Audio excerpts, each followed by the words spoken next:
என்ன கொடுமை சார் இது!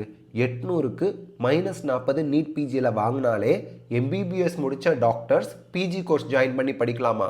படிப்போட நிலைமை என்ன அவ்வளோ மோசமாவா போயிடுச்சு அப்படின்னு நமக்கு தோணும். ஆனால் ஒரு யதார்த்தத்தை நம்ம புரிஞ்சுக்கணும்.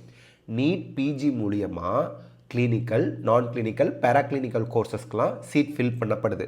இதில் எம்பிபிஎஸ் முடித்த டாக்டர்ஸ் கிட்ட பேராக்ளினிக்கல், நான் கிளினிக்கல் கோர்சஸான anatomy, physiology, microbiology, pathology, pharmacology, forensic medicine and community medicine இதுக்கெல்லாம் பெரிய அளவில் வரவேற்பு கிடையாது.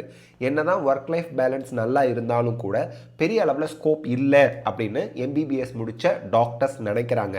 அப்போது ப்ரைவேட் காலேஜஸில் இந்த மாதிரி கோர்சஸ்க்கு நான் ஏன் போய் பல லட்சம் கட்டி படிக்கணும் அப்படிங்கிற கேள்வி எழும். அதனால் ப்ரைவேட் காலேஜஸ், டீம்டு யூனிவர்சிட்டிஸில் எக்கச்சக்கமான பிஜி சீட்ஸு ஃபில் ஆகாமல் வேக்கண்ட்டாக இருக்குது 2 ரவுண்டு முடிஞ்சதுக்கு அப்புறமும். அதனால தான் கட் ஆஃப் மார்க்கை ஜென்ரல் ஓப்பன் மெரிட்டுக்கு 50th பர்சன்டைல்லேருந்து 7th பர்சன்டைலுக்கு ரிவைஸ் பண்ணியிருக்காங்க. அதாவது 800 மார்க்குக்கு 103 மார்க்கு ஜென்ரலில் வரவங்க வாங்கினா போதும். அதே போல் ஓபிசி, எஸ்சி, எஸ்டியாக இருந்தால் கட் ஆஃப் மார்க்கு 800க்கு 0 பர்சன்டைலாக குறைச்சிட்டாங்க. அதாவது -40 வாங்கினாலே கவுன்சிலிங்கில் பார்ட்டிசிபேட் பண்ணலாம் அப்படின்னு.